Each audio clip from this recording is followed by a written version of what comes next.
నామమే అమృతం, శ్రీరామ కీర్తనం సుకృతం. ఈ రామచంద్రుడే లోక రక్షయని అంతరాత్మ పలికే. జగదానందకారక జయ జానకి ప్రాణనాయక, శుభ స్వాగతం ప్రియ పరిపాలక.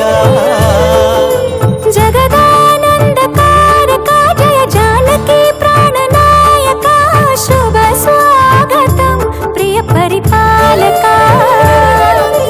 మంగళకరమౌ నీరాక, ధర్మానికి వేదిక అవుగాక, మా జీవనమేక పావనమౌగాక.